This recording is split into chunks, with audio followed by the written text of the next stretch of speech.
बोला पुंडलिक वरदारी विठ्ठल श्री ज्ञानदेव तुकाराम पंढरीनाथ भगवान माऊली ज्ञानेश्वर महाराज जगद्गुरु तुकाराम महाराज समर्थ सद्गुरु श्री गजानन महाराज प्रभु रामचंद्र भगवान की पवन स्वत हनुमान की छत्रपति शिवाजी महाराज की विठ्ठल विठ्ठल विठ्ठल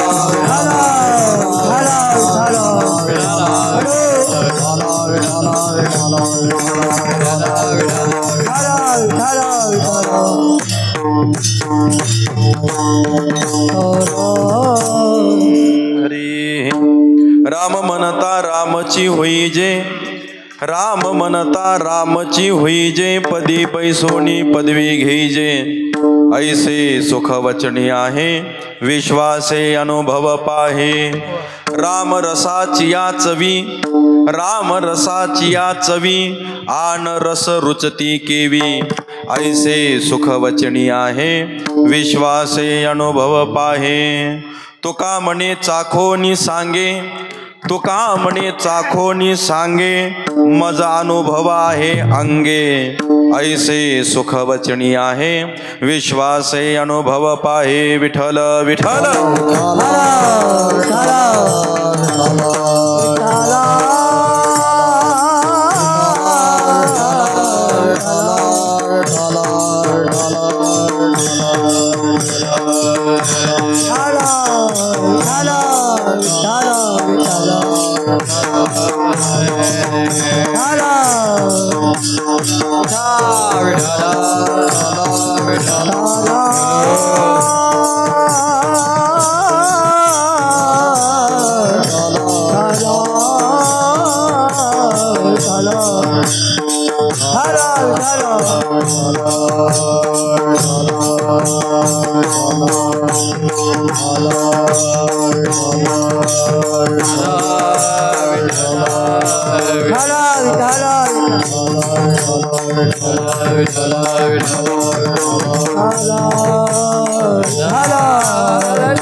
Ah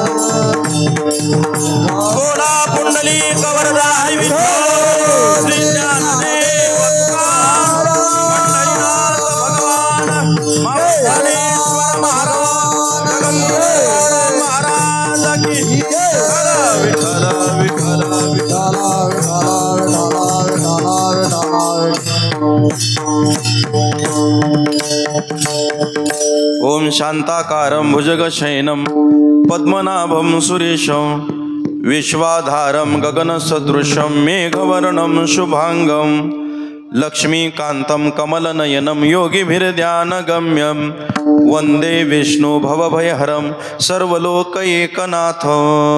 पांडुरंगा करू प्रथम नमन, पांडुरंगा करू प्रथम नमन, पांडुरंगा करू प्रथम नमन। दुसरे चरण साथिया, हरे चरण साथिया। दाता गुरुवराने कथे दाविदारो, दाता गुरुवराने कथे दाविदारो। बाबाजी सद्गुरुदास तुका, बाबाजी सद्गुरुदास तुका। हरी पांडुरंगा करू प्रथम नमन, दुसरे चरण संतांची त्यांच्या कृपादाने कथेचा विस्तारू बाबाजी सद्गुरुदास तुका। जयांची केली स्मरण होय सकळ विद्यांची अधिकरण, तेची वंदू श्री चरण श्री गुरूंचे ते नमस्कारोणी आता। प्रस्तुत प्राप्त प्रसंगी कीर्तन सेवेसाठी निवडलेला अभंग जगद्गुरु जगद्वंदनीय देहनिवासी श्रीमंत तुकोबाराय यांचा 4 चरणाचा उत्कृष्ट असा अभंग असून महाराजांच्या गाथ्यामध्ये जे वेगवेगळे प्रकरण आहेत त्या प्रकरणापैकी अनुभव प्रकरणातील निवडलेला अभंग। विठ्ठल विठ्ठल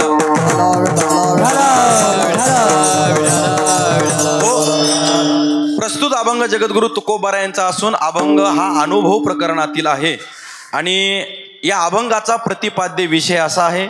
जमलेल्या सगळ्या श्रोते वर्गाला माझी हात जोडून एक नम्रतेची विनंती आहे। काय, कीर्तनाच्या मर्यादित वेळेमध्ये आपण अभंगाचं चिंतन करत असताना किती चरणापर्यंत, किती पदापर्यंत, किती शब्दापर्यंत पोहोचू शकू याची शाश्वती मला देता येणार नाही। म्हणून सगळ्यात अगोदर सुरुवातीला 4ही चरणाचा भावार्थ अगदी शब्दशः 2 मिनिटात आपल्या पुढे मांडण्याचा प्रयत्न करतो। सर्वांगाचे कान करा, भावार्थ ऐका, म्हणजे उरलेल्या वेळामध्ये आपल्याला निवांत या अभंगावर चिंतन करण्याचा प्रयत्न करता येईल। ऐका, अभंग 4 चरणाचा तुकोबारायांचा अनुभव प्रकरणातील आहे। अभंगाचे शब्द आहेत, राम म्हणता रामची होईजे, पदी बैसोनी पदवी घेईजे। ऐका, जगद्गुरु तुकोबारायांनी गाथ्यामध्ये अनेक अभंग लिहिले, अनेक पण अनेक अभंगापैकी महाराजांनी काही अभंग असे लिहिले की त्या अभंगामध्ये साधना कोणती करावी हे सांगतात, पण ती साधना केल्यानंतर कोणतं फळ मिळते ते मात्र सांगत नाही। काही अभंगामध्ये जगद्गुरु तुकोबारायांनी फळ कोणतं मिळते ते सांगितलं, पण ते फळ मिळण्यासाठी कोणती साधना करावी लागते ते मात्र सांगितलं नाही। पण माता माऊल्यांनो ऐका, आज जो आपण कीर्तनाच्या सेवेच्या संबंधाने अभंग निवडलाय, या अभंगामध्ये जगद्गुरु तुकोबारायांनी साधना ही सांगितली आणि ही साधना केल्यावर कोणतं फळ मिळते तेही सांगितलं। काय सांगितली साधना? सोपी आहे, राम म्हणता। काय म्हणा? राम म्हणा, ही साधना सांगितली आणि ही साधना केल्यानंतर फळ काय मिळेल? रामची होईजे। सरळ सरळ आहे बरं का, काय जास्त ताण लावण्याची गरज नाही, जरा कान उंच करून ऐकण्याचा प्रयत्न करा। राम म्हणता रामची होईजे, पदी बैसोनी पदवी घेईजे। नवे नवे पुढे तुकाराम महाराज बोलतायत, ऐसे सुख वचनी आहे, विश्वासे अनुभव पाहे। तुकोबारायांचे शब्द आहेत बरं का। तुकोबाराय म्हणतात, अरे मी राम म्हटल्यावर, मी साधना केल्यावर मला फळ मिळेल तेव्हा मिळेल, पण माझी काही साधना ही फळाच्या अपेक्षेने नाही, मी राम म्हणण्यात याच्यातच मला सुख प्राप्त होतं। ऐसे सुख वचनी आहे, आणि खोटं नाही सांगत, विश्वासे अनुभव पाहे। का? कारण हा जो राम नामाचा रस आहे ना, हा राम नामाचा रस एकदा चाखला की इतर कोणतेच रस चाखावेसे वाटत नाही।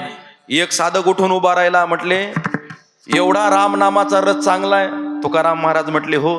तुम्ही चाखला का? तुकाराम महाराज शेवटी बोलतात, तुका म्हणे चाखोनी सांगे, माझा अनुभव आहे अंगे। अरे अनुभवानं तो रस चाखलाय आणि त्याच अनुभवानं तुम्हाला सांगण्याचा प्रयत्न करतोय। हा अभंगाचा थोडक्यात भावार्थ। विठ्ठल विठ्ठल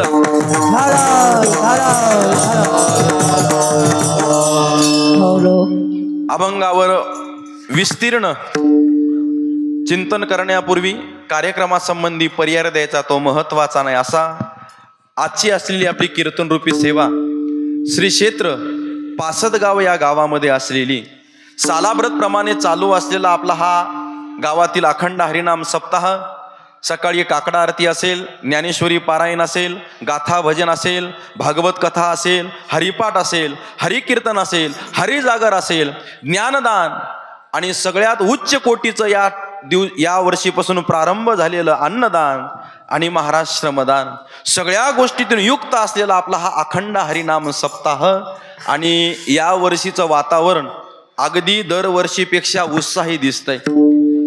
उत्साही मी येण्याचं उत्साहाचं कारण सुद्धा आल्यानंतर विचारण्याच्या पद्धतीनं प्रश्न करण्याचा प्रयत्न केला. ते म्हणले महाराज आम्ही जराशी यावर्षी पद्धत बदलली. मला ते पद्धत बदलली हे सांगत होते ना तेव्हा नाही कळालं, पण जेव्हा पद्धत बदलून त्या गळ्यामध्ये हार पडले तेव्हा कळालं की तुमची किती पद्धत बदलली, नाही का? ऐका, म्हणून गावामध्ये सप्ताह कार्यकर्ते मंडळींनी असा एक नियम घालून दिला, नाही का? 40 घराची एक तुकडी केली आणि एका दिवसाचं नियोजन त्या 40 घराच्या, त्या 40 कुटुंबाच्या, त्या 40 परिवाराकडे अशा प्रकारे एका दिवसाचं नियोजन देण्यात आलं. मग जो काही त्या दिवसाचा जो काही खर्च असेल, त्या दिवशीचं जे काही कार्य असेल, अगदी विण्या पहाऱ्यापासूनचं बरं का, मग अन्नदान असेल, वहाड असेल, त्यातल्या त्यात कीर्तनकाराचं सौजन्य असेल, महाराजांच्या भागवत कथेची आरतीचे यजमानत्व असेल, जे काही असेल ते सगळं कोण सांभाळायचं? त्या 40 घरांनी अशा प्रकारे त्या ठिकाणी सांभाळायचं. 40च घर का केले? पिक्चर पाहिला काय तुम्ही, अलिबाबा 40 चोर? असा गमतीचा भाग आहे बरं का. मी बोलतो कशा करताना, गावाची घराची संख्या तेवढी असेल आणि 7 किंवा 8 दिवसामध्ये त्याची विभागणी केली असेल, म्हणून 40 घर अशा प्रकारे त्या ठिकाणी प्रत्येक दिवसाच्या वाट्यावर आले असतील. म्हणून विशेष जाधव असतील, कल्याणकर असतील, अजून कोण कोण आहेत आज? वडजे आहेत, किरकन आहेत, आदी करून जे काही 40 कुटुंब आजच्या दिवसामध्ये असतील, त्या 40 कुटुंबाचे मी कोटी धन्यवाद मानतो. नवे या सप्ताहाला प्रत्यक्ष अप्रत्यक्षरित्या जे कोणी सहकार्य करतात त्या प्रत्येकाचं या ठिकाणी मी ऋण व्यक्त करतो. विठ्ठल विठ्ठल.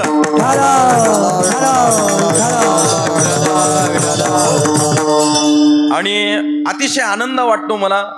काही मोजके 2-4 गावं माझे पहिल्यापासूनचे आहेत.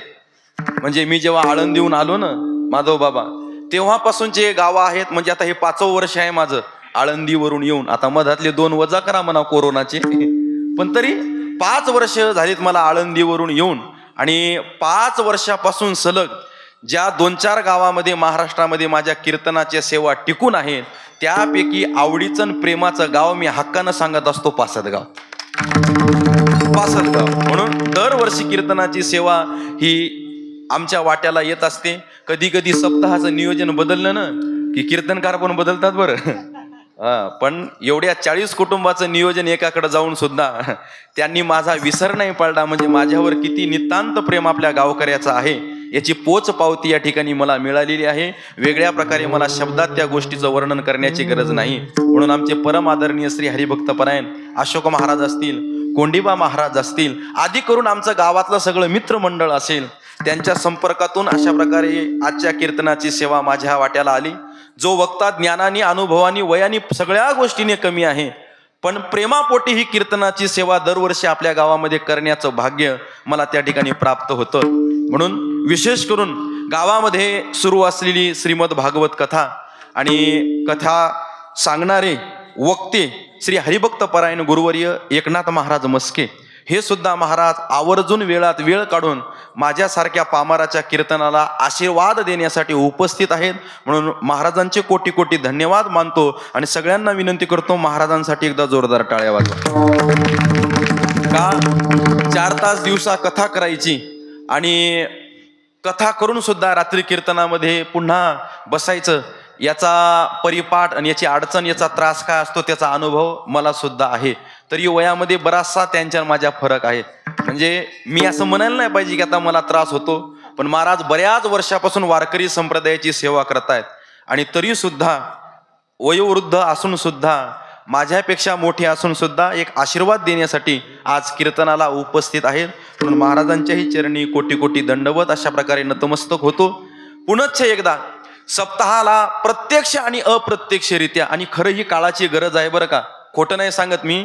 या वर्षी तुम्ही सप्ताहाची जी काट टाकली ना, ऐका, जो उत्साह वाढला त्यातल्या त्यात एक आनंदाची गोष्ट मला इथं आल्यानंतर हुरूप आणून माझ्या अंतःकरणामध्ये गेली की या वर्षी आपल्या सप्ताहाच्या मंडपामध्ये तरुण मुलांची संख्या जास्त दिसते आणि तरुण टाळकरी सुद्धा उभे दिसत आहेत. एकदा तरुणासाठी जोरदार टाळ्या वाजवा. म्हणजे सप्ताहामध्येच नाही तर कोणत्याही कार्यामध्ये तरुणाचा सहभाग जर झाला तर ना भाग्यवंत नटे हरी कीर्तनात, तर किती परिवर्तन कार्यामध्ये अशा प्रकारे होऊ शकतं. आणि खोटं नाही सांगत, गावागावामध्ये सप्ताहाची गरज आहे आणि सप्ताहामध्ये तरुणाचा सहभाग महाराज असणं फार महत्वाचं आहे. आज जय महाराज तुमच्या पुढे कीर्तनकार म्हणून उभा आहे, कथाकार म्हणून जी टॉकीज पासून महाराष्ट्राच्या बाहेर आम्ही फिरतो. यूट्यूब, व्हॉट्सअप, फेसबुकवर तुम्ही आमचे व्हिडिओ पाहता. पण जय महाराज कीर्तनकार होण्याच्या मागचं एकमेव कारण जर काय असेल तर ते म्हणजे अखंड हरिनाम सप्ताह. वेगळं कारण नाही महाराज काही. का? गावामध्ये सप्ताह होणं किती महत्वाचं आहे आणि तिच्या तरुणानं येणं किती महत्वाचं आहे. आमच्या घरी वैयक्तिक सप्ताह असतो. माधव बाबांना विचारा तुम्ही. गुढीपाडवा ते रामनवमी, महाराजांनाही माहित आहे, एकनाथ महाराजांना. गुढीपाडवा ते रामनवमी वैयक्तिक 2-4 लाख रुपये दरवर्षी आम्ही खर्च करतो. या वर्षी त्या सप्ताहाचं वर्ष सांगू तुम्हाला 104. 104 वर्ष पूर्ण झाले. आता चौथी पिढी सप्त्यात आहे महाराज. चौथी पिढी म्हणजे आमच्या आजोबांनी तो सप्ताह चालू केला आणि जेव्हा आजोबांनी सप्ताह चालू केला ना त्यांचे वडील ह्यात होते तेव्हा, म्हणजे 5वी पिढी म्हणायला काय हरकत नाही. 5 पिढ्या महाराज या सप्ताहामध्ये आमच्या त्या ठिकाणी कार्यरत आहेत. आणि सप्ताहाचा फायदा बऱ्याच पाहुण्यांनी आमच्या बाबांना म्हणावं, का हो एवढा 4-5 लाख रुपये दरवर्षी खर्च करता, गावात काय दुसरा सप्ताह नाही का? पंचक्रोशीमध्ये काय दुसरा सप्ताह नाही का? म्हणे आहे ना. काय 10-11 हजार रुपये पट्टी द्यायची आणि मोकळं व्हायचं. एवढा लाखो रुपयाचा खर्च कशाला करायचा? तरुणांनो, माझ्या बाबांचं उत्तर ऐका, तुम्हाला सांगतो. माझे बाबा म्हणायचे पाहुण्यांना, अरे 2-4 लाख वाचवायसाठी मी जर माझ्या घरचा सप्ताह बंद पाळला, माझी मुलं कुसंस्कारी निघून व्यसनी झाली, दरवर्षी 1-2 एकर विकून दारू पिऊ लागले, त्याच्यापेक्षा 2-3 लाख रुपये खर्च सप्त्यात केलेला कधीही बरा. कधीही बरा. सप्त्यात खर्च केलेला पैसा कधीच वाया जात नाही. ही एक इन्व्हेस्टमेंट आहे. खोटं नाही सांगत. त्याच सप्ताहाच्या वातावरणामध्ये अशी गुणीजन मंडळी आमच्या घरी येऊ लागली. यांच्या सहवासात महाराज आम्ही लहानाचे मोठे झालो. आता जुना काळ वेगळा होता. आनंदाची गोष्ट आहे, तुमच्या गावामध्ये बरेचसे जुने टाळकरी वारकरी कीर्तनाला साथ करण्यासाठी उभे आहे. मी जे बोलतो ना ते वातावरण, ते दिवस त्यांना आठवतील. महाराज ही मंडळी आमच्या घरी यायची. मी लहान होतो. हे समोर मुलं बसलेले आहेत ना, यांच्यासारखं या भजनी मंडळीने आंघोळ घालावं आम्हाला. आम्ही आईबाबाजवळ झोपू नये 8 दिवस, आम्ही भजन्यांजवळ झोपावं जाऊन. वातावरण उन्हाळ्याचं असायचं. पावसाची कमतरता, पाण्याची कमतरता असल्यामुळे गाडी बैलावरती टाकी बांधल्या जायची. ते गडी महाराज पाणी आणायला जायचे. आमचे काही 1-2 भजनी जायचे सोबत. चल बाबा मी पण येतो. स्वतः चूल पेटवायची, पाणी गरम. एक तो प्रेमच काळच वेगळा होता. खोटं नाही सांगत. एक नाव सांगतो तुम्हाला, भजनी मंडळींना ते नाव कळेल.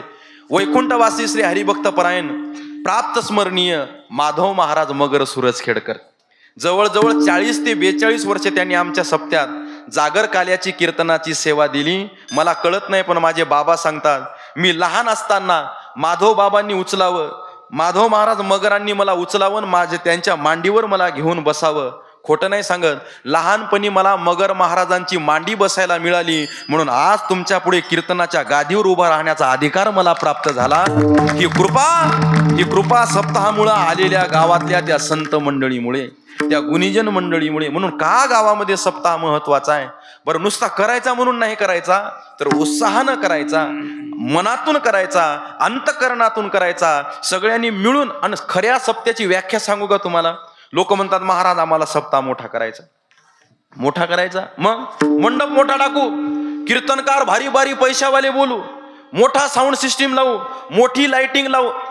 मोठा मंडप आणि मोठी साऊंड सिस्टीम म्हणजे मोठा सप्ताह नसतो. मोठ्या सप्त्याची व्याख्या आहे का? आणि ती व्याख्या तुमच्या गावामध्ये यावर्षी पूर्ण झाली.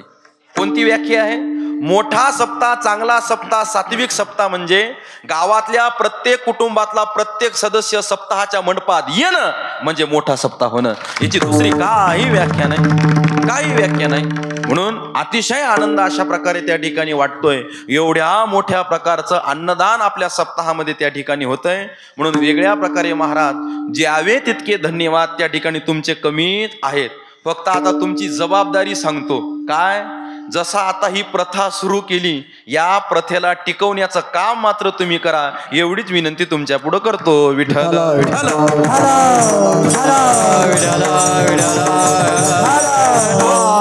सेवेसाठी अभंग निवडलाय आपण तुकाराम महाराजांचा, 4 चरणाचा. राम म्हणता रामची होईजे, पदी बैसोनी पदवी घेईजे. मी प्रस्तावनेमध्ये बोलून गेलो, हा जो अभंग आहे हा महाराजांच्या अनुभव प्रकरणातील आहे. समाजाला काहीतरी सांगण्यासाठी महाराज अगोदर त्या गोष्टीचा अनुभव घेणं फार महत्वाचं आहे. नाथ महाराज भागवतात सांगतात, जेने सवी चाखिली नाही चवी, तो दुजियासी गोडी कैसी लावी, या लागी जो पूर्ण अनुभवी, तो तारी सद्भावे सदशिष्यासी.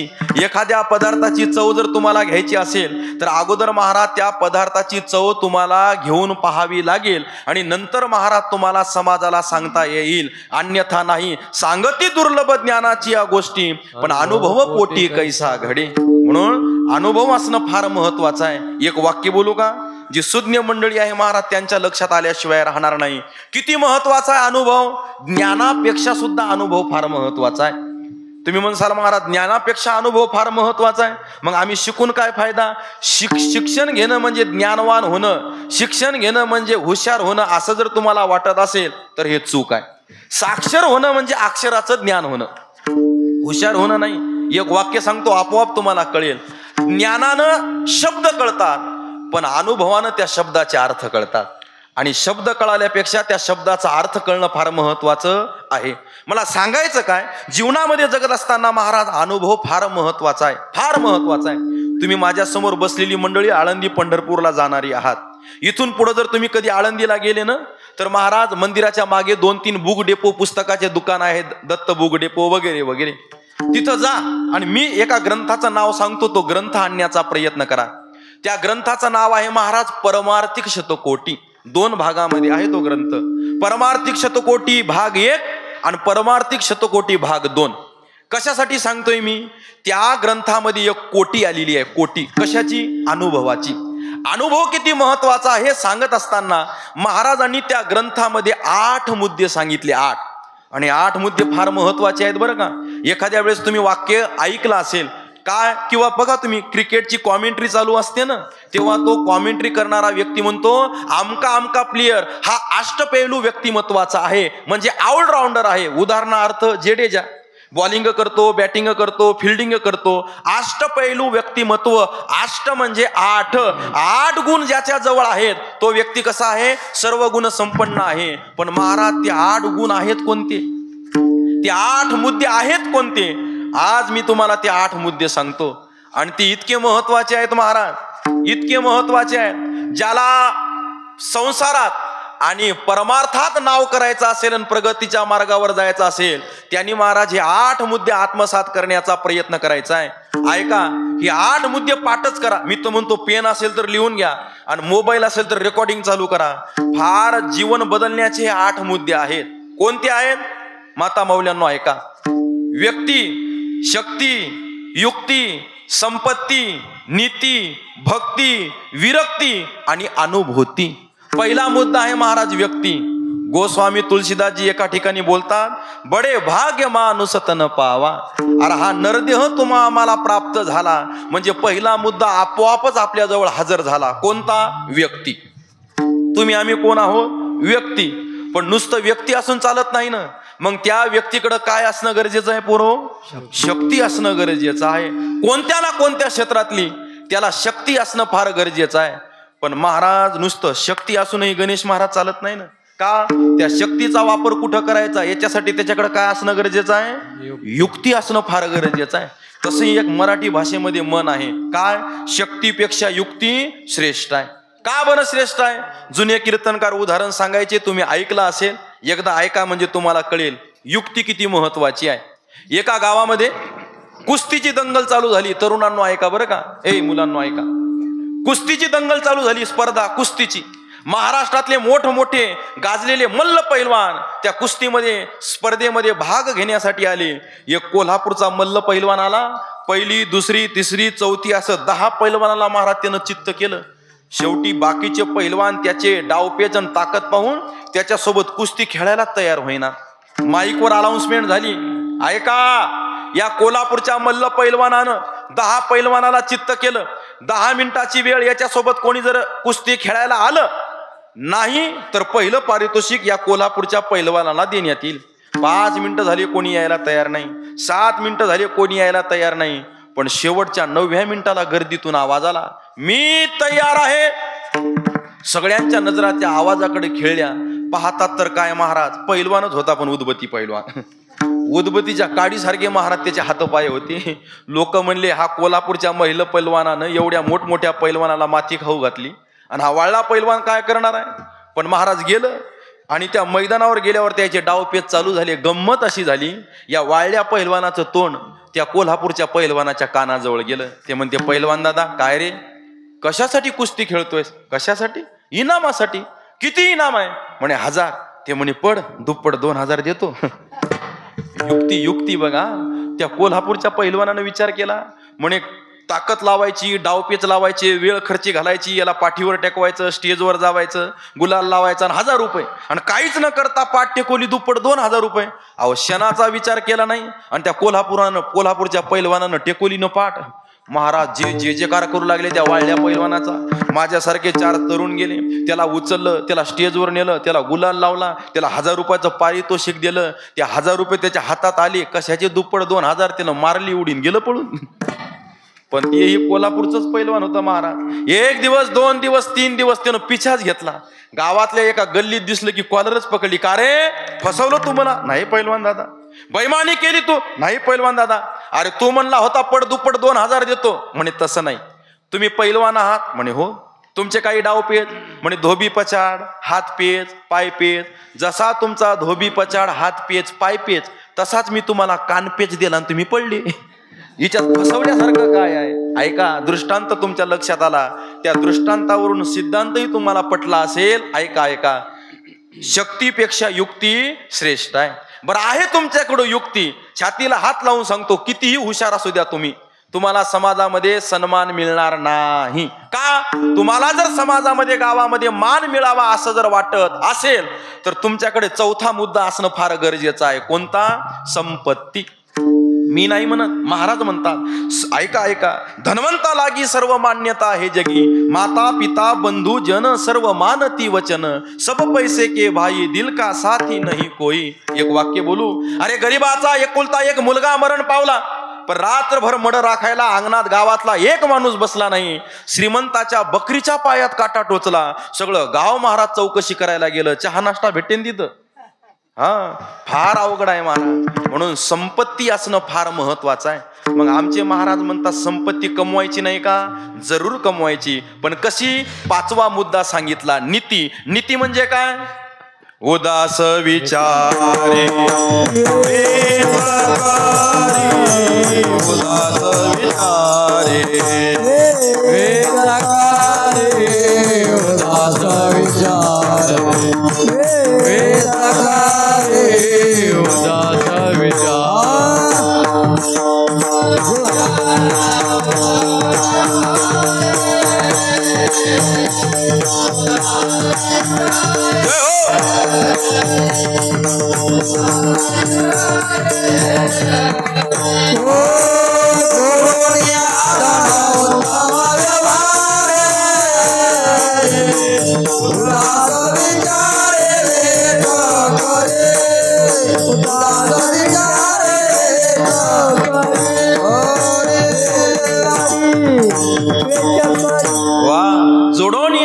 उत्तम व्यवहारे उदास विचारे वेच करी. संपत्ती 4था मुद्दा पाहिजेच, पण ती संपत्ती कशी कमवायची?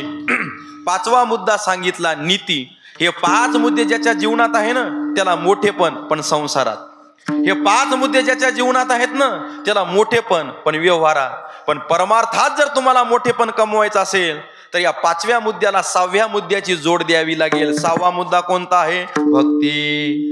भक्तीची जोड महाराज तुम्हाला तुमच्या जीवनामध्ये द्यावी लागेल. महाराज एका ठिकाणी बोलतात, भक्तीविन पशु कशाशी वाढला, सटविने नेला कैचा नाही.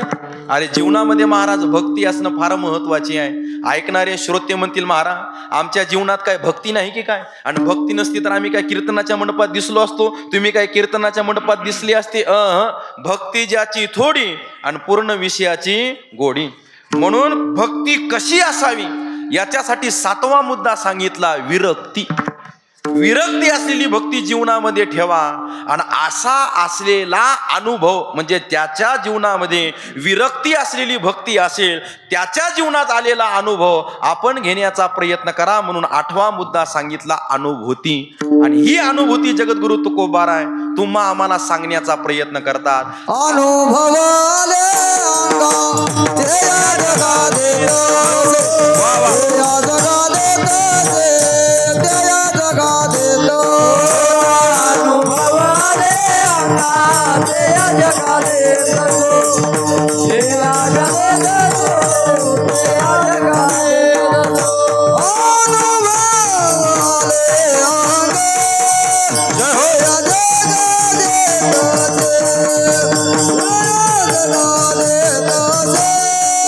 तेया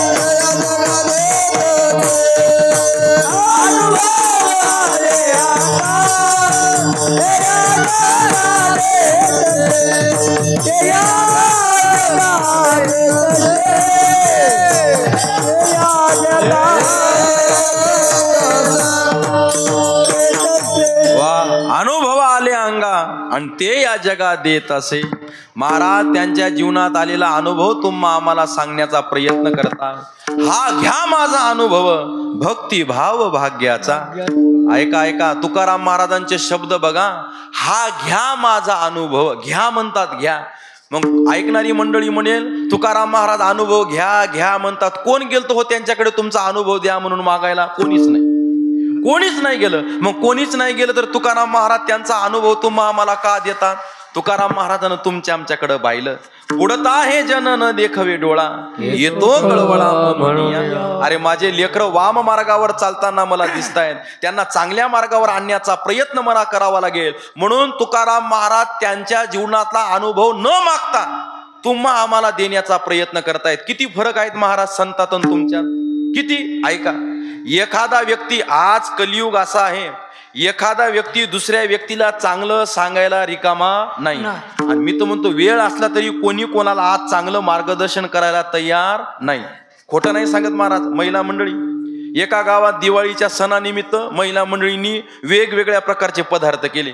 एका बाईनं गुलाबजाम केले. त्या गुलाबजामची अशी चर्चा गावात, बापरे काय गुलाबजाम, काय गुलाबजाम.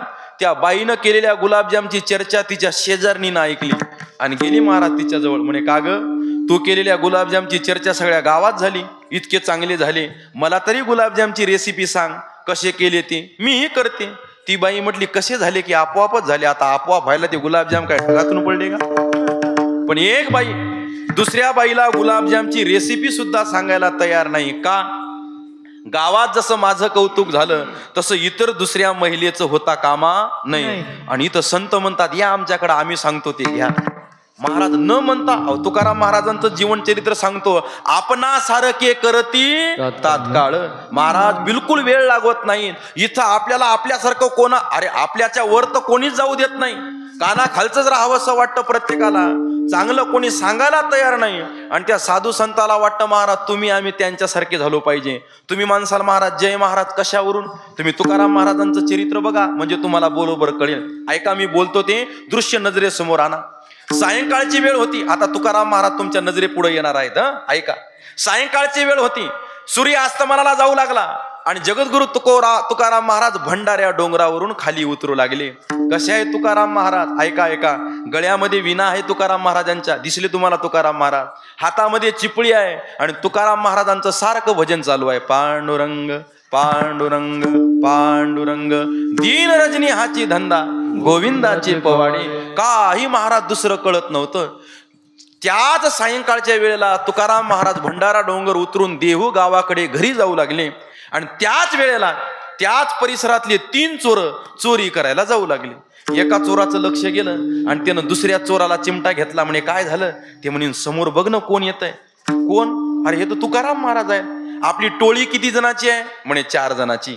एक बिमार पडलं म्हणून आज आलं नाही, मग घेणं तुकाराम महाराजाला सोबत. अरे मूर्खा, आपण चोर, ते कीर्तनकार, तसा फारसा फरक राहिला नाही म्हणा दोघात आता.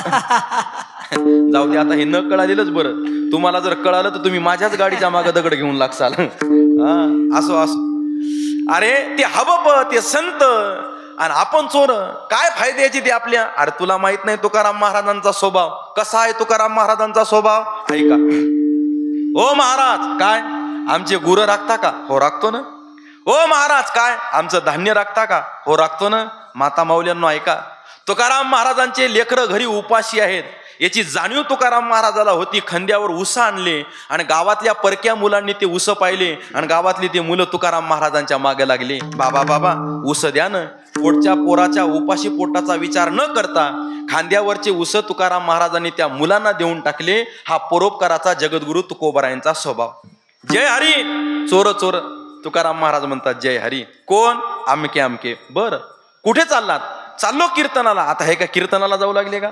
हे जाऊ लागले चोरी करायला. पण कीर्तन शब्द ऐकला की तुकाराम महाराज म्हटले मलाही येऊ द्या, यांना सोबत घ्यायचंच होतं. चला निघले माग माग. कुठं चालले, काय चालले, काही पत्ता नाही. पांडुरंग पांडुरंग. तुमच्यासारख्या मोठ्या गावामध्ये आले आणि महाराज मोठा पाटलाचा वाडा पाहिला. 50 जणांचं कुटुंब होतं. 50 जणांचं. चोराने विचार केला, म्हणे वाडा मोठा आहे, संपत्ती असेल, पण 50 जण राहतात या वाड्यात. जर चोरी करताना पकडल्या गेलो, एकानं एक एक बोट लावलं तर चेंदामेंदा झाल्याशिवाय राहणार नाही. मग पाठवानं तुकाराम महाराजाला हात. ओ महाराज, आला का कीर्तनाचा मंडप? मंडप नाही आला. मग आमचं इथे एक काम आहे, जराशी मदत करसाल, मग आपण पुढं कीर्तनाला जाऊ. वा वा, काही हरकत नाही ना. एकमेका सहाय्य करू, अवघे धरू सुपंत. काय करायचंय? वाड्याच्या मागच्या भिंतीला एका खिडकीमधून तुकाराम महाराजाला उचलून त्या 3 चोरांना आत पाठवलं. महाराज, वाड्यातली भारीतल्या भारीत वस्तू घेऊन या. चोरांनी सांगितली किमतीनं, तुकाराम महाराजाला वाटली वजनानं. तुकाराम महाराज सगळ्या वाड्यात फिरले. आमच्यासारख्या नवीन मुला मुलींना कळणार नाही ते. जुन्या काळात स्वयंपाक घरामध्ये ते मसाला कुटायचे, डाळ कुटायचे, दगडाची पाटी होती. वरवंटे. तुकाराम महाराज म्हटले याच्यापेक्षा तर भारी या वाड्यात दुसरं काही नसेल. ओढत ओढत ओढत ओढत त्या खिडकीपर्यंत आणला, दिला ढकलून की ते चोराच्या खांद्यावर जाऊन पडला. धप. त्यानं फाडकन त्या चोराला मारली. तुला म्हणलं होतं या बुवाला सोबत घेऊ नको. ओ महाराज, अशी भारी वस्तू नाही, मग हलकी हलकी. तुकाराम महाराज वाड्यात फिरले. एका भिंतीला खुंटीला सूप दिसलं. म्हणले याच्यापेक्षा तर हलकं दुसरं काही वाड्यात नसलं. ते सूप घेतलं आणि बाहेर फेकले की चोराच्या डोळ्यालाच जाऊन लागलं. अरे बोले इनके बस की बात नाही, चलो अंदर. ते 3 चोर महाराज आत गेले. तुम्ही जुने वाडे बघा, 5 बसल एवढी भिंत, लादणीचं घर वेगळं, धान्य कोठार वेगळे, नाहण्या वेगळ्या, बेडरूम वेगळे, किचन वेगळे, वसरी वेगळी. पहा तुम्ही परिसरात असेल तर, नाही तर आमच्या गावाकडे आमचा वाडा येऊन बघा, बघण्यासारखा आहे आज सुद्धा. जरा कान उंच करून ऐकण्याचा प्रयत्न करा. ते 3 चोर महाराज रात्री 12-1 वाजता त्या वाड्यात गेले खरे. त्याला चोरी करायला काही सापडलं तर नाहीच, पण जवळजवळ 3:30 ची वेळ झाली, ब्रह्म मुहूर्त होऊ लागला. त्या 3 चोरांना वाड्याच्या बाहेर निघायचं होतं, पण ते वाड्यात असे अटकले, त्या वाड्यातून बाहेर निघायचा रस्ता त्यांना सापडेना. आता ब्रह्म मुहूर्त झाला. तुकाराम महाराजांची काकड्याची वेळ झाली. तुकाराम महाराजांनी अंगावर थंड पाणी घेतलं, विण्याला स्वर लावला आणि महाराजांचं भजन चालू झालं. उठा जागे वारे. ऐका ऐका ऐका. महाराजांचं काकडा भजन चालू झालं आणि काकडा भजन चालू झाल्याबरोबर ते भजन अगोदर त्या चोराच्या कानावर पडलं. चोराच्या कानावर भजन पडल्याबरोबर त्या जुन्या काळात धान्य ठेवण्याच्या महाराज मोठमोठ्या कणग्या होत्या. त्या 3 चोराने त्या कणग्यातच उड्या मारल्या. तुला म्हणलं होतं रे त्या बुवाला सोबत घेऊ नको. 50 जणांचं कुटुंब आहे, एकाने एक एक बोट लावला तर महाराज आपला चेंदामेंदा झाल्याशिवाय राहणार नाही. तुला म्हणलं होतं. कुटुंब प्रमुखाच्या कानावर भजन पडलं. आपल्या वाड्यात कोण भजन म्हणतंय? उठून येऊन पाहतात तर काय, साक्षात तुकाराम महाराज. वा महाराज, काय आमचं भाग्य. तुम्ही आमच्या घरी आले, निरोप दिला असता, मंडप टाकला असता, साऊंड लावला असता, गावातले लोक बोलवले असते. बरं आले तर आले, एकटेच आले. म्हणे एकटे नाही, मग 3 वारकरी आहेत सोबत. वारकरी कुठे? आता एवढा मोठा तुमचा वाडा आहे, असतील कुठंतरी. ते होते महाराज कणग्या आणि भीतीनं थरथर थरथर कापू लागले. ते हलू लागले म्हणून ते कणग हलू लागलं. वाड्यातलं लहान पोरग पप्पाला म्हणते, पप्पा कणग्यात बोक्या पडला वाटते, एक नाही 3 होते. काढा बाहेर, काढले महाराज बोके. ते 3 चोर बाहेर काढले. मारलं नाही, रागवलं नाही. मग त्या वाड्यातल्या ज्येष्ठ श्रेष्ठ महिला मंडळींनी त्या 3 चोरांना महाराज चौरंगावर बसवलं. पिवळ्या रंगाचं सुगंधी क्वालिटी बाज महाराज उठणं तयार केलं आणि 3 चोराच्या अंगाला लावायला सुरुवात केली. गणेश महाराज पिवळ्या रंगाचं उठणं काळं भोरच झालं. महिना आंघोळच नव्हती ना. आंघोळ घालायला सुरुवात केली महाराज त्या माता माऊल्यांना. एक चोर असा ढसा ढसा रडू लागला. दुसरा विचारतोय, काय रे, काय झालं रडायला? ते म्हणते, महिना झाला बायकोला म्हणू लागलो पाठ घास. ते रडू लागलं बरं असं. महिना झाला बायकोला म्हणू लागलो पाठ घास पाठ घास, पण बायको असून तिनं माझ्या पाठीला बोट लावलं नाही. ही माता माऊली कोणता संबंध नसताना उठणं लावून आंघोळी घालते. नवीन कपडे घालायला दिले. 12 गावातली मंडळी तुकाराम महाराजांच्या दर्शनाला जमा झाली. तुकाराम महाराजांचं दर्शन आणि सोबत जवळ बसलेल्या चोरांचं दर्शन. कोणी 500ची नोट, कोणी 1000ची नोट. अशा नोटा नव्हत्या, पण समजण्यासाठी सांगतोय, महाराज 2 घंट्यामध्ये पैशाचा ढीग जमा झाला. 4 महिने टाके टाकले असते तर एवढा पैशाचा ढीग जमा झाला नसता. एक रात्र तुकाराम महाराजांची संगत झाली. लोकांनी पाया पडून पैसा दिला. मन परिवर्तन झालं. चोरी सोडली आणि तुकाराम महाराजांच्या 14 टाळकऱ्यामध्ये हे 3 चोर टाळकरी म्हणून सामील झाले. याला म्हणतात आपणासारखे करती तात्काळ. काही महाराज वेगळं सांगण्याची गरज नाही. आता ऐकणारी मंडळी म्हणेल, जय महाराज तुम्ही एवढं रामायण सांगितलं कशाला? अरे बाबा, जगद्गुरु तुकाराम आदी साधू संतांना वाटतं तुम्ही आम्ही त्यांच्यासारखे म्हणजे संत झालो पाहिजे, तुम्ही आम्ही. पण पहिला प्रश्न आहे, मानव योनीमध्ये जन्मून तुम्हा आम्हाला मानव म्हणावं का? म्हणावं का मानव? म्हणावं का मनुष्य? ऐका ऐका, मी बोलतो कशा करताना जरा कान उंच करून ऐकण्याचा प्रयत्न करा. म्हणावं का मानव? ऐका महाराज, 2 बातम्या सांगतो मी तुम्हाला, 2 बातम्या. त्या 2 बातम्यावरून ठरवा की तुम्हा आम्हाला मनुष्य म्हणायचं का. घडलेल्या घटना बरं का.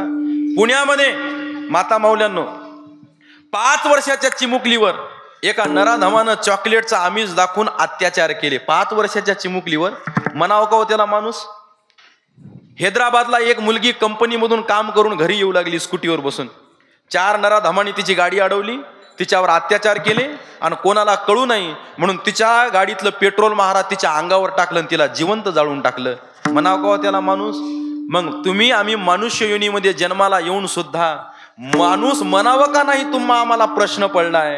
आणि अशा माणसाला तुकाराम महाराज म्हणता संत झाले पाहिजे. अरे संत नाही, तुम्हा आम्हाला देव कसं होता येईल याची साधना तुकाराम महाराज सांगतात.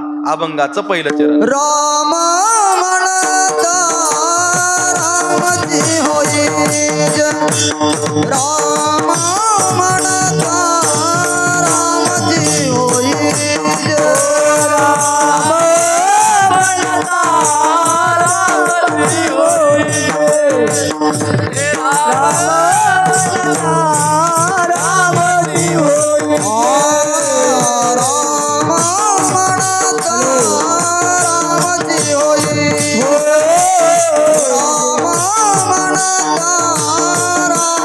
होईल, राम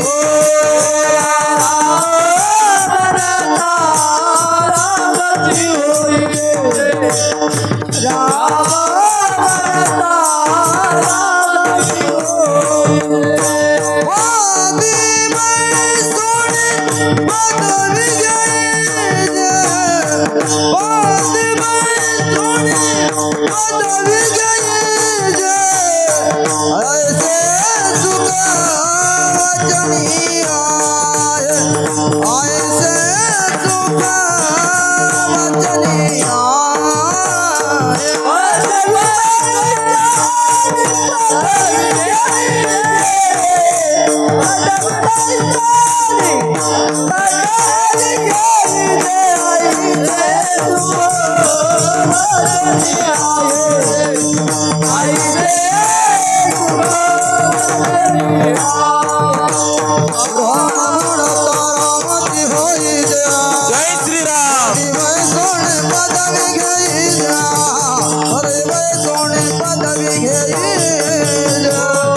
अभंगाच्या पहिल्या चरणात महाराज सांगतात, राम म्हणता रामची होईजे, पदी पैसोनी पदवी घेईजे.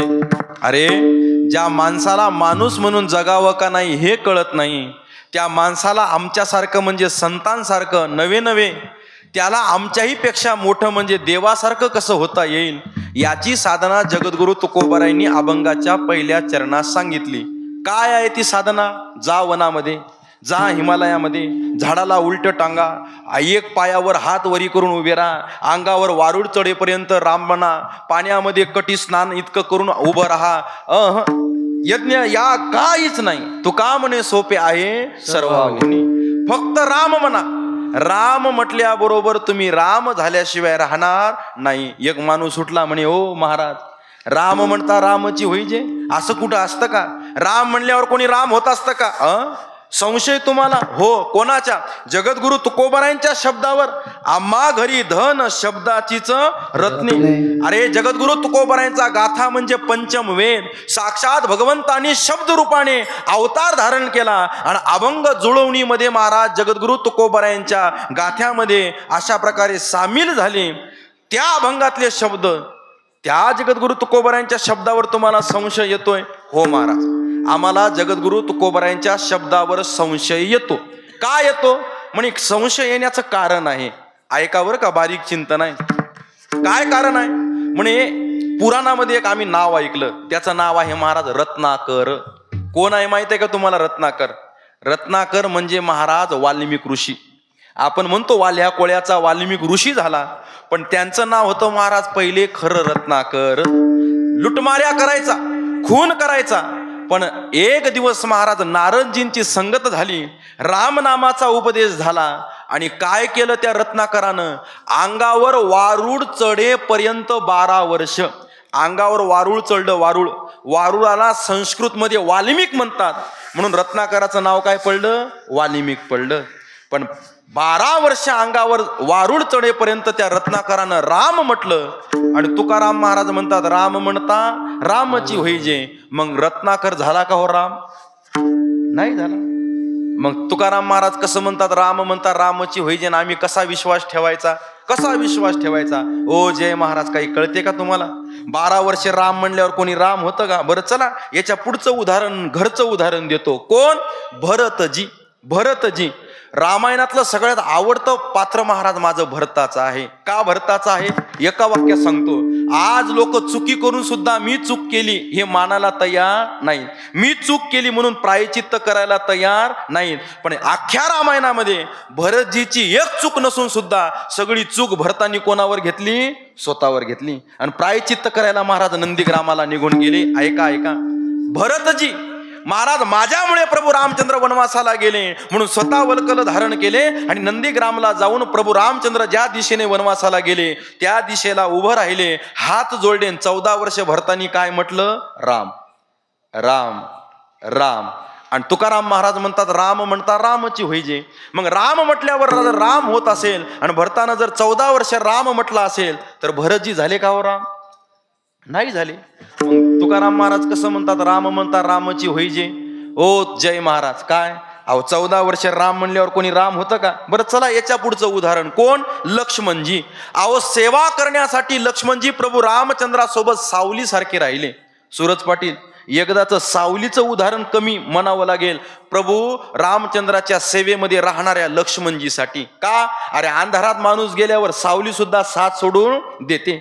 पण लक्ष्मणजींनी प्रभू रामचंद्राची सावली सोडली नाही. सेवेसाठी नारीचा त्याग, निद्रेचा त्याग, अन्नाचा त्याग, आयुष्यभर सेवा करत मुखातून राम राम राम राम नामस्मरण करणारे लक्ष्मणजी झाले का हो राम? नाही झाले. पुढच्या जन्मात बलराम झाले, पण स्पेशल राम झाले नाही.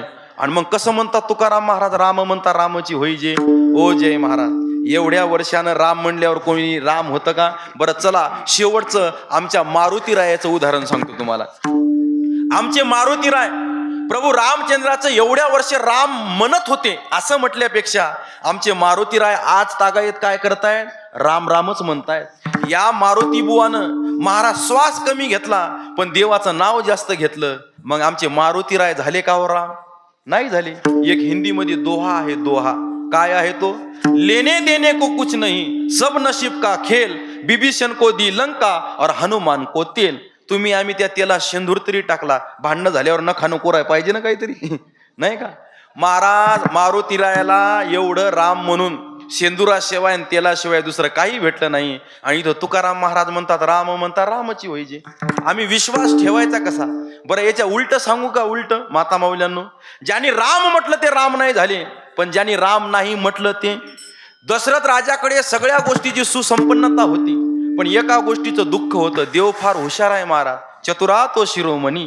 कुठे काही एक आहे एक नाही, हे देवाचं महाराज बिरीदच आहे. सर्व सुख संपन्न एकाच वेळेला तो सगळ्यांना सुखी ठेवतच नाही. का? देवाला माहित आहे सगळ्या सुखाच्या गोष्टी त्याला प्राप्त झाल्या की ते सप्त्याच्या मंडपात येत माहीतच आहे देवाला. म्हणून कोणत्या ना कोणत्या एका गोष्टीची दुःख वेदना कमतरता देव ठेवल्याशिवाय राहत नाही. दशरथ राजा असला म्हणजे काय झालं? एक दुःख संततीच नव्हती. मग वसिष्ठी महाराजांकरवी पुत्र कामिष्ठी यज्ञ करायचं ठरवलं आणि मग ऋषीशृंगाला प्राचारण केलं. यज्ञ पूर्ण झाला. यज्ञ नारायण हातामध्ये पायस घेऊन आले. वसिष्ठीनं तो प्रसाद महाराज दशरथ राजाजवळ दिला. तो तिन्ही राण्यांना वाटला. तिन्ही राण्या गर्भवती झाल्या. धर्मशास्त्र आयसे डोहाळे पुसावे. गर्भवती स्त्रियांना डोहाळे लागतात बरं का, डोहाळे. आणि ही महिलांची सुवर्ण संधी असते आपल्याला जे आवडते ते खाण्याची. या बायानं काजू बदाम मागावतं, हे खायला माती मागतात. त्याला मातीच खाऊ, मेडिकल मध्ये भेटते खायची माती. असो, ती आवड त्यांची नसते. कोणाची असते? गर्भात वाढणाऱ्या त्या बाळाची असते. डोहाळे सुद्धा महाराज एक शास्त्र आहे, पण ते शास्त्र असं आहे, पत्नीचे डोहाळे गुपित, पतीनं विचारून गुपितच काय केले पाहिजे? पूर्ण केले पाहिजे. आता आपण त्याचे सोहळे करतोय, ती गोष्ट वेगळी आहे. म्हणून तिन्ही राण्यांचा डोहाळा मला नाही सांगायचा. दशरथ राजे कौशल्या मातेजवळ गेले आणि कौशल्या मातेला विचारला तुझा डोहाळा काय आहे? माता माऊल्यांनो, कौशल्या मातेनं डोहाळा सांगितला. नामदेवराय लिहितात, आणि रे धनुष्य मारी रे रावणा, लंका बिभीषणा देईल मी. हा डोहाळा होता कौशल्या मातेचा. काय? कौशल्या माता राहिली नव्हती, ती कोण झाली होती? राम झाली होती. आणि राम होण्यासाठी काय म्हणावं लागतं? राम म्हणावं लागतं. कौशल्या माता जर राम झाली असेल आणि राम होण्यासाठी जर राम म्हणावं लागत असेल तर ऐकणाऱ्या मंडळींना माझा प्रश्न आहे, कौशल्या मातेनं कितीदा राम म्हटलं हो? एकदाही नाही ना. अजून प्रभू रामचंद्र जन्माचे राहिले होते, त्यांचं बारसं करायचं राहिलं होतं, त्यांचं राम नाव ठेवायचं राहिलं होतं. एकदाही राम न म्हणता कौशल्या माता राम झाली. आणि ज्यांनी आयुष्यभर राम म्हटलं ते राम नाही झाले. महिला मंडळी म्हणतील, ओ जय महाराज तुम्हाला कळतच नाही गड्या काही. का? अरे जिच्या पोटातच राम आहे ती राम नाही होणार तर काय होणार आहे? बरं चला, तुमचं शंका दूर करतो. शेवटचं एक उदाहरण सांगतो आणि पुढे चालतो. वैरी कोण? रावण. रावण प्रभू रामचंद्राचा वैरी. अरे सुरूपनखेनं भडकावून दिलं आणि रावण प्रभू रामचंद्राला मारायला पंचवटीमध्ये गेला. रावण ही देवाचा भक्तच होता बरं, पण तो भक्तीचा प्रकार वेगळा आहे, त्याला वैर भक्ती म्हणतात. कंसानं केलेली भक्ती वैर भक्ती आहे. ऐका मी बोलतो कशा करताना. तो हुशार होता महाराज रावण. नाथ महाराज भागवत आपल्या रामायणामध्ये लिहितात, गोड चिंतन आहे. पंचवटी सन्मुख जाता, मीच पावलो सायुज्यता, म्हणून सकळ कुळ उद्धारता, सीता आणली चोरोनी. म्हणून महाराज सीतामातेचं हरण केलं, अशोक वाटिकेमध्ये आणून ठेवलं. सीतामातेचा शोध करण्यासाठी महाराज हनुमंतरायाची भेट झाली. सुग्रीव आणि वानर सेना जमा झाली, समुद्राच्या काठावर आले, सेतू बांधला, लंकेवर आक्रमण केलं. भाऊ मरू लागले, मुलं मरू लागले, कोणीच राहिलं नाही. म्हणून महाराज झोपलेल्या कुंभकर्णाला जाग करण्याचा प्रयत्न सुरू झाला. महाराज कसं केला प्रयत्न तुम्हा सगळ्यांना माहित आहे. 6 महिने झोपायचा आणि उठला की जेवायचा आणि पुन्हा झोपायचा. का? त्याला मागायचं होतं ब्रह्मदेवाकडे इंद्रपद, पण सरस्वती मातेनं त्याच्या जिभेवर आणलं जडत्व. इंद्रपद म्हणायचं तर निद्रपदच म्हणून गेलं. ब्रह्मदेव म्हणले तथास्तु. 6 महिने झोपायचं आणि उठलं की जेवलं की पुन्हा 6 महिने झोपायचं. महाराज कसं तरी उठवलं आणि उठल्या रावण समोर पाहिला की कुंभकर्णानं विचारलं, दादा कशाला उठवलं रे? घडलेली सगळी हकीकत महाराज रावणानं कुंभकर्णाला सांगितली. आता तरुणांनो जरा नीट लक्ष देऊन आहे का. रावणानं हकीकत कुंभकर्णाला सांगितल्यावर कुंभकर्णाने डोक्याला हात लावून घेतला. अरे दादा तू माझ्यापेक्षा मोठा आहेस, ताकदवान आहेस, मायावी आहेस, काय करते सीतामाता? म्हणे काहीच नाही, झाडाखाली बसली आहे, राम राम राम राम म्हणते. कधी प्रभू रामचंद्र येतील आणि मला इथून कधी घेऊन जातील. अरे दादा तू मायावी आहेस, मायावी. तू जर प्रभू रामचंद्राचं रूप घेऊन सीतामाते पुढे गेला असता, सीता धावत आली असती, तुला आलिंगन दिलं असतं राम समजून, परपुरुषाचा स्पर्श झाल्यावर तिचं पातिव्रत्य भंग झालं असतं आणि नाईलाजास्तव तिला तुझा स्वीकार करावा लागला असता. रावण म्हणला, अरे कुंभकर्णा वेड्या, मी तुझ्यापेक्षा मोठा आहे, एवढी अक्कल मला नव्हती का? तरुणांनो ऐका, रावण काय म्हणतो, सीतेनं मला स्पर्श करावा म्हणून मी रामाचं रूप घेतलं, पण मी राम झाल्यावर माझ्यात कामच उरला नाही, मग मला सीतेचं काय काम? काय म्हणतोय रावणाच्या मुखातले शब्द आहे, मी राम झाल्यावर माझ्यात कामच उरला नाही, मग मला सीतेचं काय काम? ऐकणाऱ्यांना माझा प्रश्न आहे, रावण कोण झाला बोला? राम झाला. रावण राम झाला रावण. आणि रावण राम होण्यासाठी जर राम म्हणावं लागत असेल, तुकाराम महाराज म्हणतात ना, राम म्हणता रामाची होईचे, मग त्या रावणानं कितीदा राम म्हटलं हो? एकदाही नाही. बेंबीत बाण लागला की हे राम म्हणून पडला होता, मग तरीही तो राम झाला. मग आता ऐकणारे लोक म्हणतील, महाराज आम्ही राम म्हणावं का नाही म्हणावं? राम म्हणावं. मग राम म्हणल्यावर तर तुम्ही म्हणता राम होणार नाही, आपणही राम होणार. पण तुकाराम महाराजांचा शब्दशः अर्थ राम म्हणता रामची होईजे. म्हणजे तुम्हाला काय वाटते, मी राम म्हटलं की मी दिसायला राम होईल, हातात धनुष्य येईल, मी नीलवर्णाचा होईल, माझे केस कुरळे होतील? नाही, आपण दिसायला राम नाही होणार, तर आपण असायला राम होणार.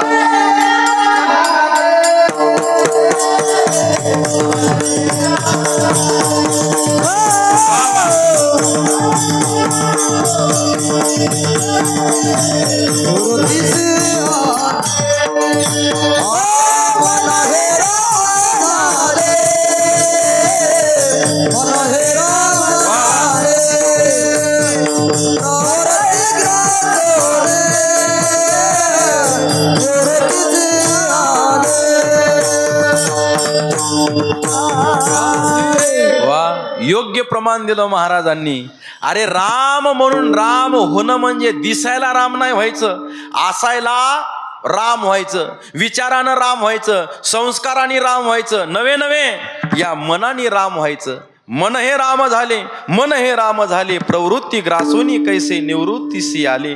कसं होतं महाराज? मन हे महामळे मन होते जे गांधले, आणि झालं कसं? शुद्ध चोखाळले स्फटिक जैसे, म्हणून राम म्हणायचं. ज्ञानोबाराय गोड चिंतन करता, तैसा हृदयामध्ये मी रामू, असता सर्व सुखाचा आरामू.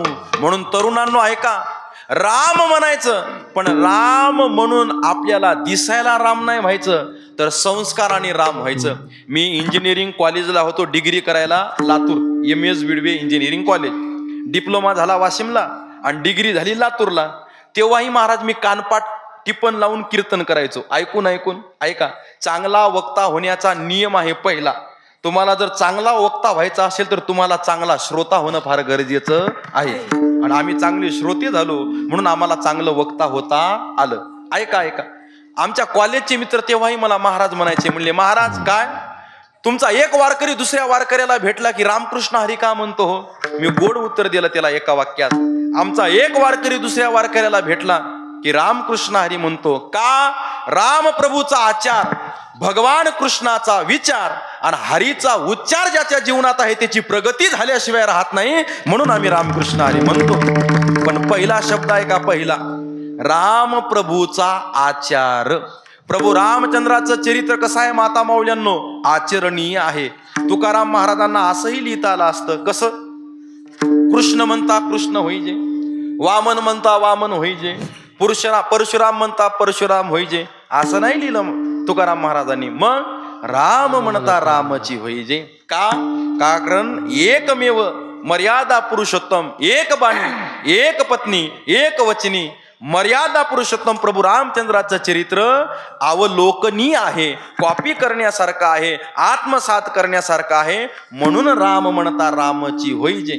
सांगू तुम्हाला, प्रभू रामचंद्रासारखा देव नाही, प्रभू रामचंद्रासारखा पिता नाही, प्रभू रामचंद्रासारखा पती नाही, प्रभू रामचंद्रासारखा पुत्र नाही, प्रभू रामचंद्रासारखा बंधू नाही, प्रभू रामचंद्रासारखा मित्र नाही, प्रभू रामचंद्रासारखा शिष्य नाही. एक वाक्य बोलू, प्रभू रामचंद्रासारखा वैरी सुद्धा नाही. तुम्ही कोणत्याही पात्रामध्ये प्रभू रामचंद्राला उभं करण्याचा प्रयत्न करा. महाराज प्रभू रामचंद्र, ऐका ऐका तरुणांनो, आज गरज आहे हो प्रभू रामचंद्राच्या चरित्राची. का गरज आहे? अरे 4 एकराच्या शेतात दुसऱ्या धुऱ्यावर बैल उभा असतो आणि अलीकडच्या धुऱ्यावर मालक आवाज देतो त्या बैलाला, ए सर्जा. त्या बैलाच्या कानावर मालकाचा आवाज पडला रे पडला. ते महाराज जे हुंदळत येतं पळत बैल आणि मालकाजवळच येऊन उभं राहतं. काय सांगायचं मला, बैलाला आवाज दिला तर बैल मालकाजवळ यायला तयार आहे. पण शेतात राब राब राब राब राबून बाप घरी आला न थकून खुर्चीवर मोबाईल घेऊन बसलेल्या पोराला आवाज देतो, बाळू काय पाणी दे ना एक ग्लास. हो पप्पा, एकदा गेम संपू द्या. अरे इकडं पप्पा संपायले, त्याचा गेम नाही संपत. ऐका ऐका मी बोलतो कशा करताना, ऐका ऐका ऐका. दशरथ राजांनी ठासून सांगितलं प्रभू रामचंद्राला. ऐका, अजून दशरथ राजे म्हटले पण नव्हते प्रभू रामचंद्राला, ए रामा, माझ्या पत्नीला मी 2 वचन दिले, तुला वनवासाला जायचंय, वल्कल घालन जाय बरं वनवासाला. दशरथ राजा म्हटलेही नाही, म्हणण्याच्या अगोदर प्रभू रामचंद्रानं वल्कल धारण केले आणि मग दर्शनाला आले. मूर्छित पडलेले होते पलंगावर. महाराज वल्कल धारण केलेल्या प्रभू रामचंद्राकडे दशरथ राजानं पाहिलं आणि दशरथ राजाचे डोळे डबडबले. अरे रामा, मला सोडून जाऊ नको रे, तू माझा प्राण आहेस, तू माझा आत्मा आहेस.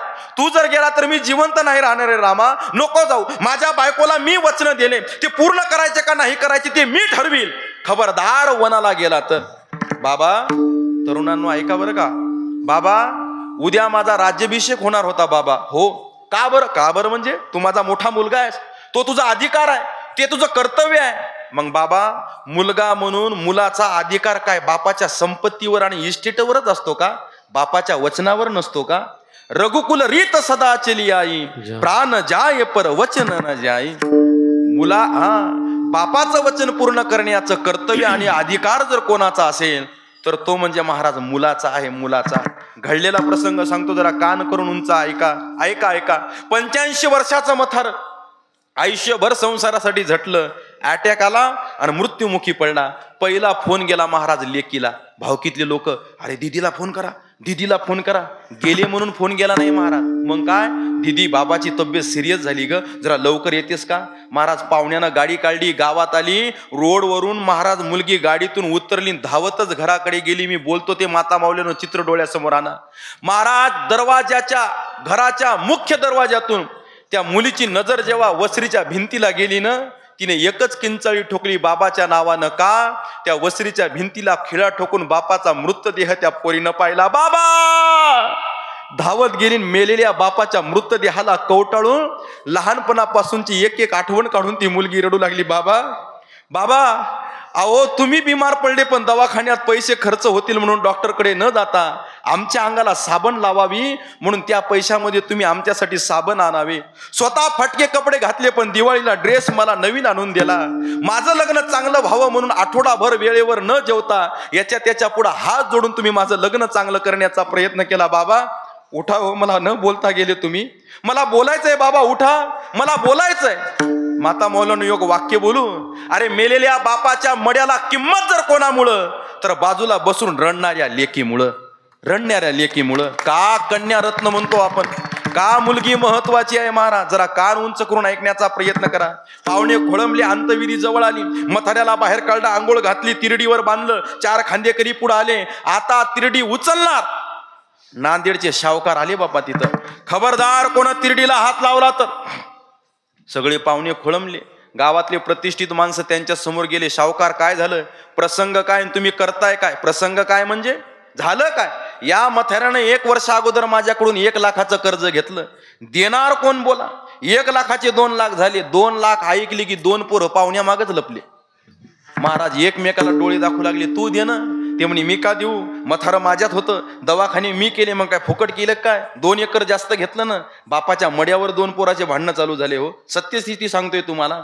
1 घंटा अंतविधी खोळंबली. घरात रडणारी पोरगी डोळे पुसून बाहेर आली.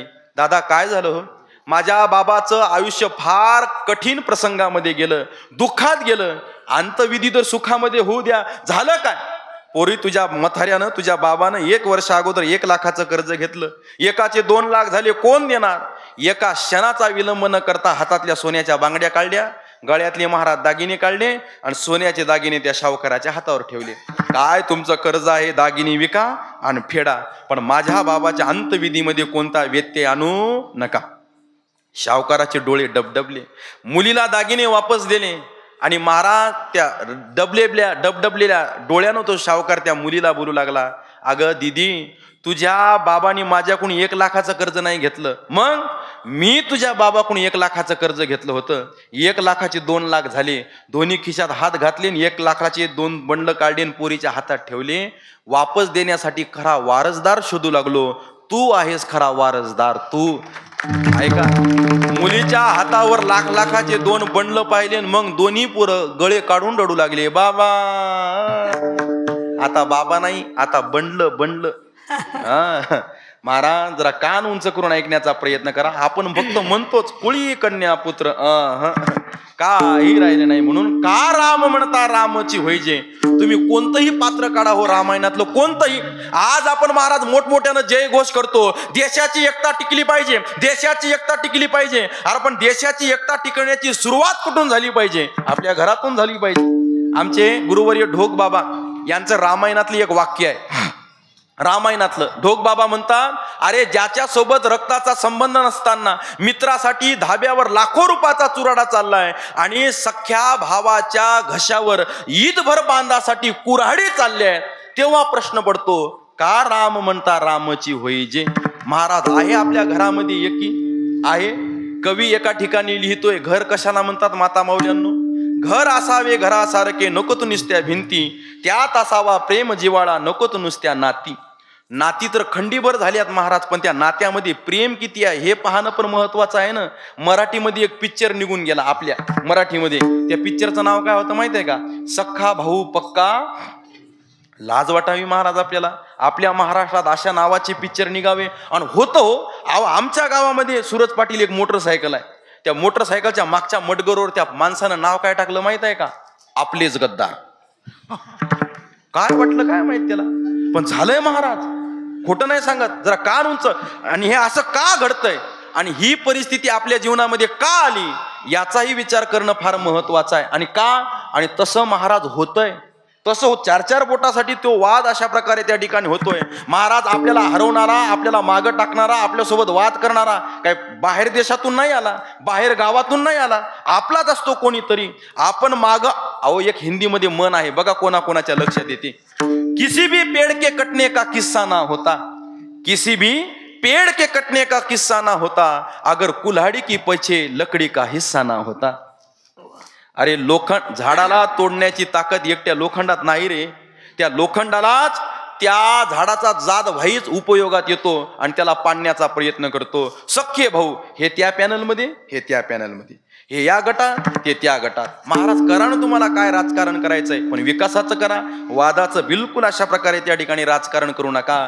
म्हणून एकी ठेवण्याचा प्रयत्न अशा प्रकारे त्या ठिकाणी करा. अरे निर्जीव घर रे, एक घर तयार व्हायला वाळूच्या लाखो करोडो कणांना एकत्रित यावं लागतं. एक भिंत व्हायला हजारो विटींना एकत्रित यावं लागतं. एक खोली तयार व्हायला 4 भिंतींना एकत्रित यावं लागतं. आणि एक घर तयार व्हायला 4 खोल्यांना एकत्रित यावं लागतं. घर तयार होण्यासाठी निर्जीव वस्तू एकत्रित यायला तयार आहेत, पण त्या निर्जीव घरात राहणारे सजीव मन मात्र एकत्रित यायला तयार नाही. काय महाराज प्रश्न पडलाय का? अरे रावणाच्या बेंबीमध्ये बाण लागला आणि रावण धारातीर्थ जमिनीवर पडला. मरताना माणूस कधीच खोटं बोलत नाही, कधीच खोटं बोलत नाही. सगळे त्यांच्या जवळ येऊन उभे राहिले. प्रभू रामचंद्राकडे रावणानं पाहिलं आणि रावण प्रभू रामचंद्राला म्हणू लागला, देवा मी तुझ्यापेक्षा प्रत्येक गोष्टीत मोठा आहे रे, प्रत्येक वयानं मोठा, संपत्तीनं मोठा, ताकदीनं मोठा, पण तरी मी हरलो आणि तू जिंकला. याचं एकमेव कारण माझा भाऊ माझ्या सोबत नाही आणि तुझा भाऊ तुझ्या सोबत आहे. एकमेव कारण.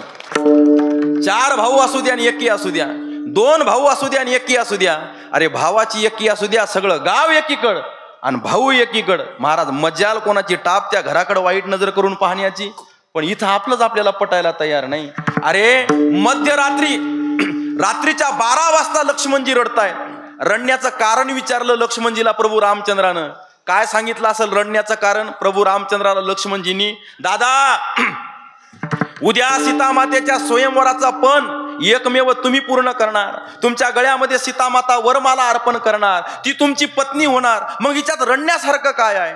दादा उद्या सीतामाता तुमची पत्नी होईल ना, आणि मी तुमच्या शयनगृहामध्ये तुमच्या चरणाची सेवा करायला येईल ना, तेव्हा सीता माता दरवाजात हात आडव्या करून उभ्या राहतील. लक्ष्मणा खबरदार, मी त्यांची धर्मपत्नी आहे. आजपासून त्यांच्या चरणाची सेवा करण्याचा परिपूर्ण अधिकार माझा आहे. म्हणून दादा, उद्यापासून तुमच्या चरणाची सेवा करायला मिळणार नाही. म्हणून मध्यरात्री रडणारा भाऊ कुठे आणि महाराज ईदभर बांधासाठी सख्या भावाच्या घशावर कुऱ्हाडी चालवणारा भाऊ कुठे. तेव्हा प्रश्न पडतो, का राम म्हणता रामची होईजे. अरे ऐसा राम जपे नित्य, तो का म्हणे तो जीवन मुक्त. तुम्हाला जर जीवन मुक्त व्हायचं असेल तर राम म्हणा, आणि नुसतं राम म्हणू नका, तर त्यांच्यासारखं महाराज होण्याचा प्रयत्न करा. माता माऊल्यांनो, जरा तुम्ही रामायणातलं एक गणित सांगतो तुम्हाला. झाले 15 मिनिटं 10 मिनिटं उरले आपले. रामायणातलं एक गणित, या गणितानं महाराज महिला मंडळी, ज्या ज्या महिला मंडळीनं संसार केला ना, त्या घरात कधीच वाद होणार नाही. तुम्ही गणित करा आता. यज्ञ नारायण प्रसन्न झाले. तिन्ही राण्याच्या हातावर दशरथ राजानं सारखा प्रसाद ठेवला. 100%, 100%, 100%. एक घार आली आणि एकीच्या हातावरचा प्रसाद घेऊन उडून गेली. मग दोघीनं काय केलं? टाळ्या वाजवल्या. बरं झालं, असंच पाहिजे. असं नाही केलं. मग त्या तिघीच्या हातावर 100% 100% प्रसाद होता. एकीच्या हातावरचा प्रसाद घारीनं नेला. 2 100% राहिले आणि एक किती झाली? 0. पण त्या दोघीनं काय केलं माहित आहे? आपल्या 100% मधला 50% वाटा काढला आणि जी 0% झाली ती तिच्या हातात ठेवला. मग ती 0% किती टक्के झाली? 1%. 100% झाली. हे गणित ज्या दिवशी आपल्या घराघरामध्ये चालू होईल ना महाराज, कधीच एका चुलीच्या 2 चुली होणार नाहीत. मला ते मान्य आहे, भावाची भावकी झाल्याशिवाय राहत नाही आणि झालीच पाहिजे, तिच्यात काही दुमत नाही. पण कोणताही वाद न होता, कोणतंही महाराज त्या ठिकाणी दुमत न होता, कोणत्याही प्रकारे मनामध्ये एकमेकाविषयी कटुता निर्माण न होता, हे सगळ्या गोष्टी अशा प्रकारे त्या ठिकाणी पूर्ण झाल्या पाहिजे. बरं, वाद व्हायला आणि वाटण्या व्हायला काय लय मार मोठं कारण असतं का? काही नसतं. माझ्या ताईच्या मुलाच्या म्हणजे माझ्या भाच्याच्या वाढदिवसाला गेलो मी पुण्याला. घडलेला प्रसंग सांगतो. काही मोठं कारण नसतं बाबाजी, काहीच नसतं मोठं कारण. ते संध्याकाळचा कार्यक्रम लॉन मध्ये, बफे सिस्टीमचं जेवण, इकडं काही खुर्च्या तिकडं काही खुर्च्या.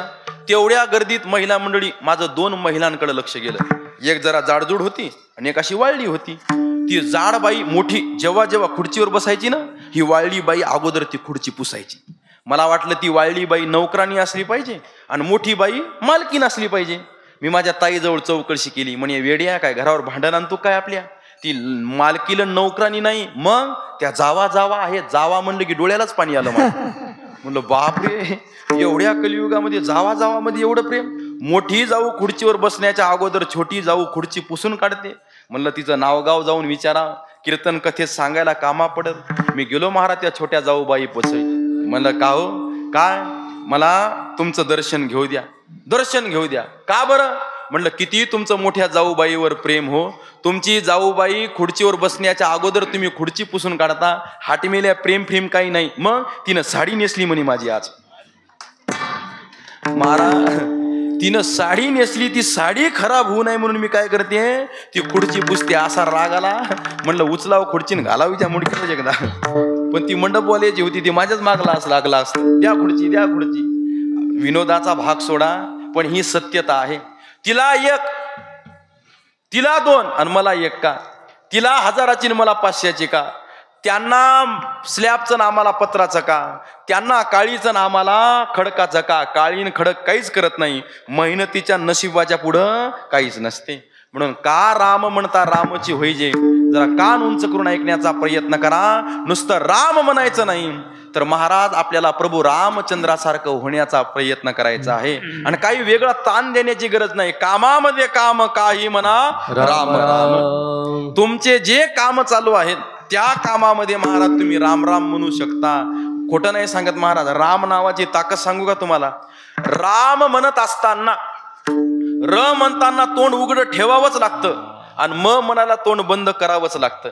तोंड बंद करून र म्हणता येत नाही आणि तोंड उघड करून म म्हणता येत नाही. राम म्हणण्यासाठी र म्हणताना तोंड उघडलं की पाप जातं बाहेर आणि पुन्हा आत जाण्याचा प्रयत्न करते की आपण म म्हणण्यासाठी तोंड बंद करतो, ते पाप काय आत जाऊ शकत नाही.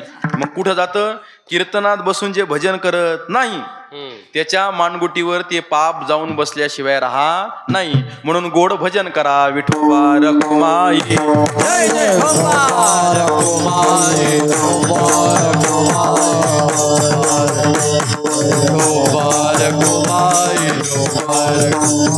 गोपाळ कुमारी गोपाळ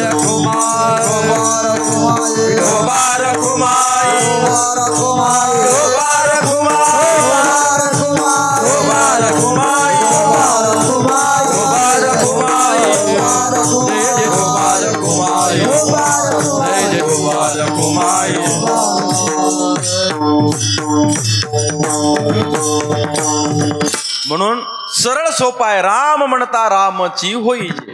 राम म्हणा, राम झाल्याशिवाय राहणार नाही. ऐकणारे लोक म्हणतील जय महाराज काय सांगता हो, हे काय सांगण्याची गोष्ट आहे का? सकाळी उठल्याबरोबर शेजारी दिसला की आमची पहिली प्रक्रिया काय असते? राम राम. मग आम्ही रोज तर राम म्हणतो. हो आपण म्हणतो राम, पण आपलं राम म्हणणं कसं आहे माहित आहे का? मुंह में राम आणि बगल में छुरी. हा तसं राम म्हणून काही फायदा नाही. अंतकरणातून राम म्हणायचं. आणि अंतकरणाला तुका म्हणे चित्त करारे निर्मळ येऊन गोपाळ राहे तिथे. या मनाला स्वच्छ करायचं. महाराज हे मन स्वच्छ झालं ना की कोणतीच दुसरी साधना महाराज तुम्हाला करण्याची गरज नाही. हो कोणतीच नाही, कोणतीच नाही. जरा कान उंच करून ऐकण्याचा प्रयत्न करा. मी एक वाक्य नेहमी सांगत असतो, तुम्ही ऐकलं असेल व्हिडिओच्या माध्यमातून. कर्म तेरे अच्छे है तो किस्मत तेरी दासी है.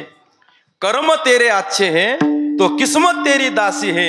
अगर दिल साफ हो तेरा तो घर ही कुंभ काशी है. कुठेच महाराज तुम्हाला दुसऱ्याकडे जाण्याची गरज पडणार नाही.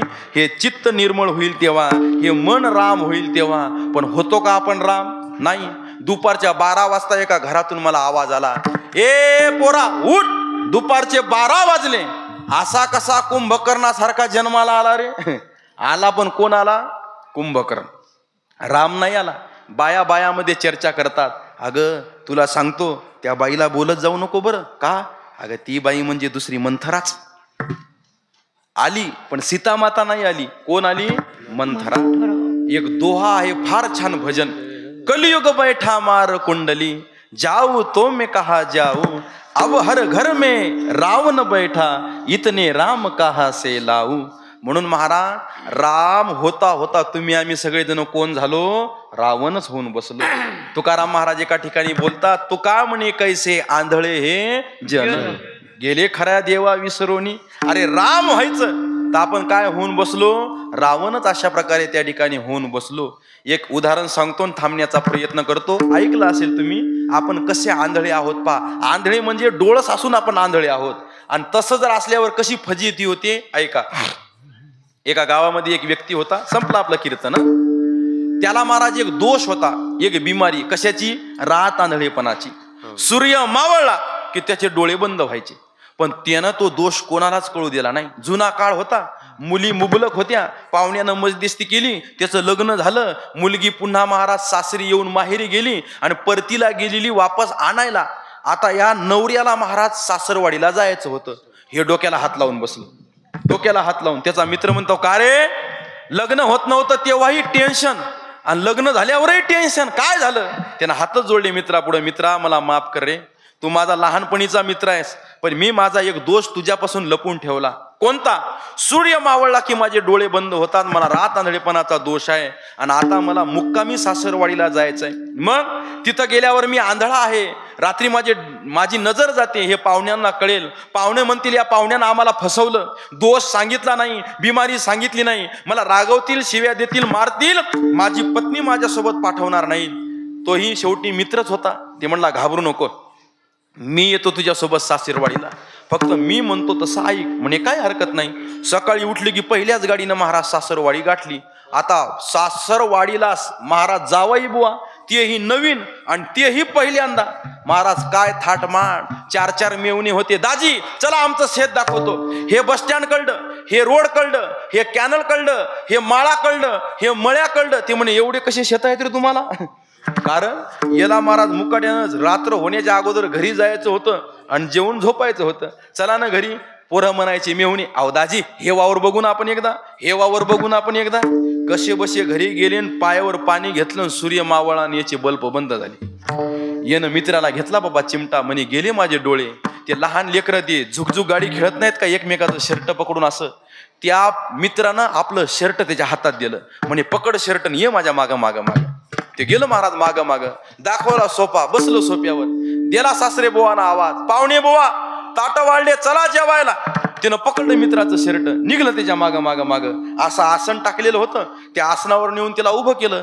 ते बसलं, पण बहादर उलट बसलं, भिंतीकून केलं तोंड आणि ताटाकून केली पाठ.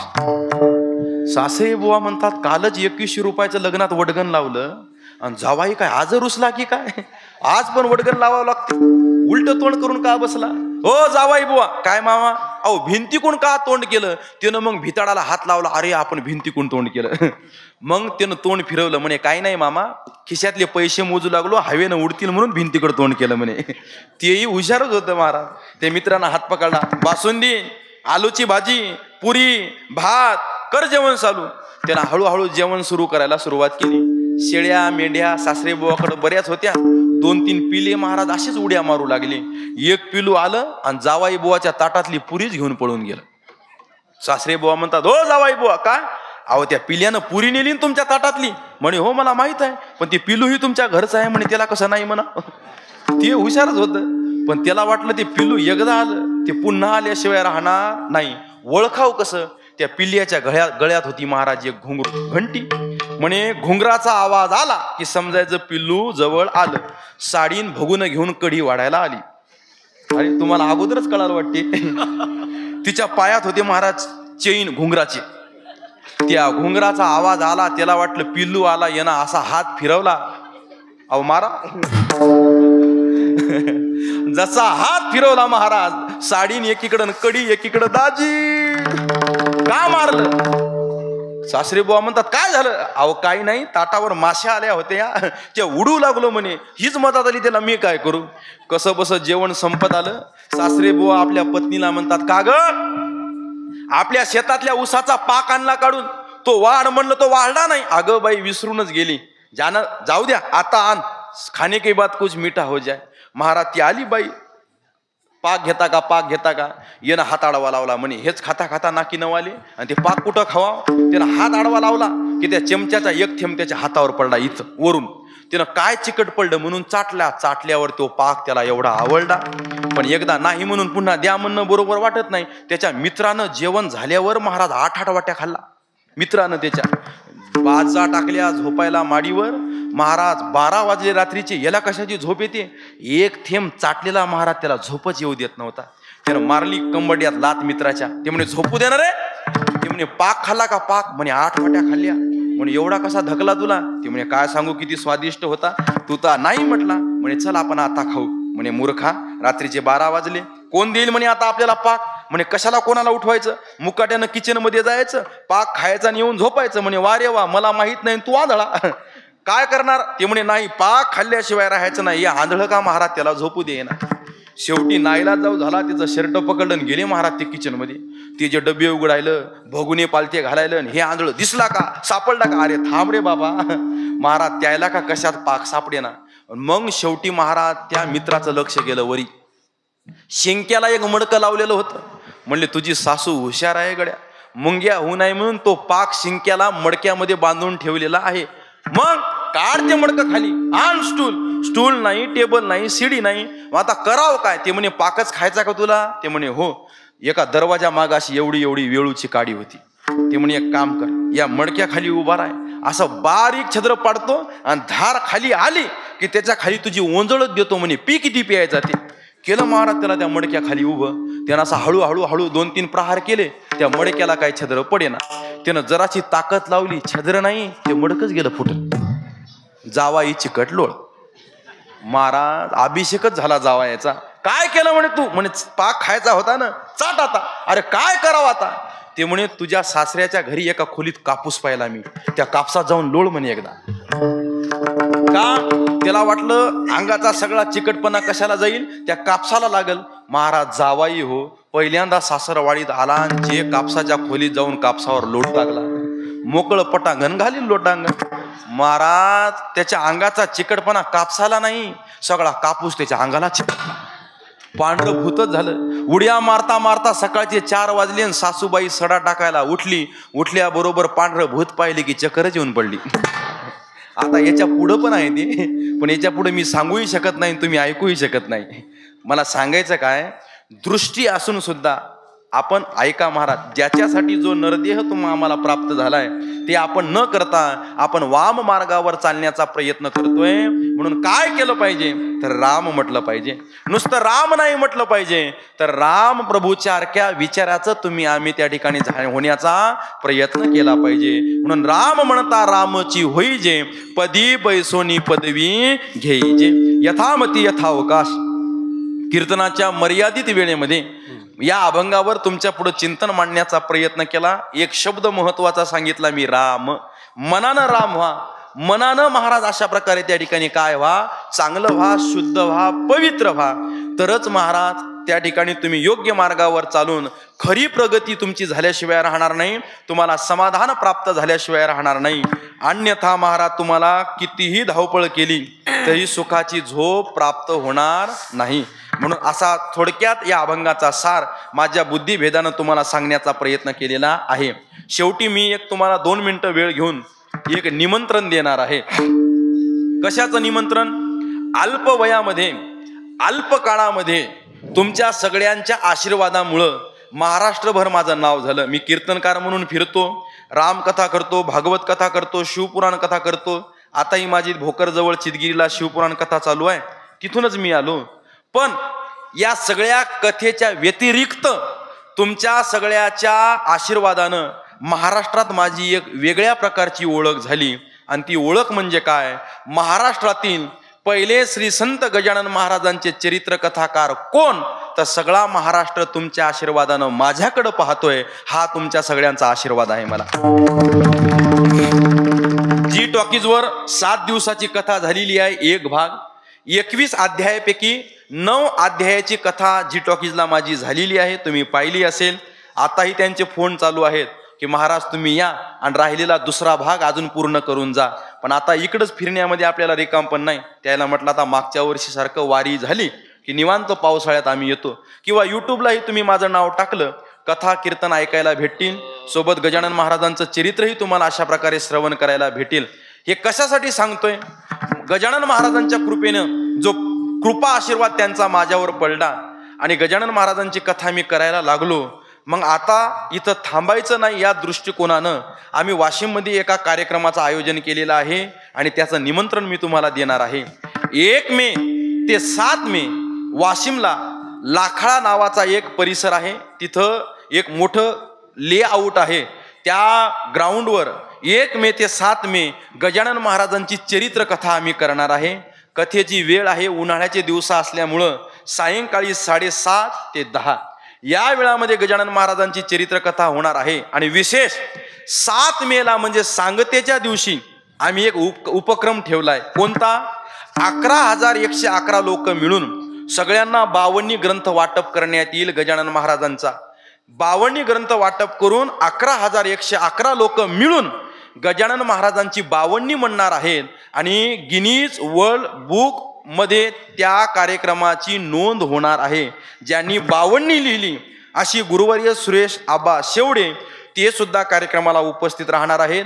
शेगाव संस्थानचे अध्यक्ष निळखंड भाऊ पाटील, तिथली विश्वस्त भजनी मंडळी, मास्कर बुवा आदी सगळी मंडळी त्या कार्यक्रमाला उपस्थित राहणार आहे. सगळ्या क्षेत्रातली गुणीजन मंडळी त्या कार्यक्रमाला उपस्थित राहणार आहे. म्हणून तुम्हालाही सगळ्या ग्रामस्थांना, उपस्थित पाहुणे मंडळींना, गुणीजन मंडळींना हात जोडून आमंत्रण देतो, निमंत्रण देतो की तुम्ही 7 दिवस यायचं म्हणलं तर 7 दिवस, किंवा जेवढ्या दिवस जमलं तेवढ्या दिवस, आणि नाहीच तर कमीत कमी शेवटच्या 7व्या दिवशी त्या ठिकाणी येण्याचा प्रयत्न करा. काही अवघड नाही महाराज, ट्रेन आहेत, बस आहेत, नाही तर एखादी गाडी करून महाराज तुम्ही 10-12 जण सगळे भक्त त्या ठिकाणी येऊ शकता, किंवा असंही नियोजन करू शकता. सरळ जायचं शेगावला, दर्शन घ्यायचं आणि येता येता महाराज मस्त प्रसाद घेऊन आपल्या वाशिमला यायचं. कार्यक्रम झाला की पुन्हा महाप्रसादाचं आयोजन आहे. आणि प्रसाद घेऊन पुन्हा घरी निघून यायचं. असंही तुम्ही त्या ठिकाणी नियोजन करू शकता. पत्रिका तुम्हाला मोबाईलद्वारे भेटून जातील किंवा मीही वेळ भेटला तर पुन्हा पत्रिका घेऊन अशा प्रकारे येईल. अशोक आमचे महाराज सुद्धा कार्यक्रमाला उपस्थित राहणार आहेत.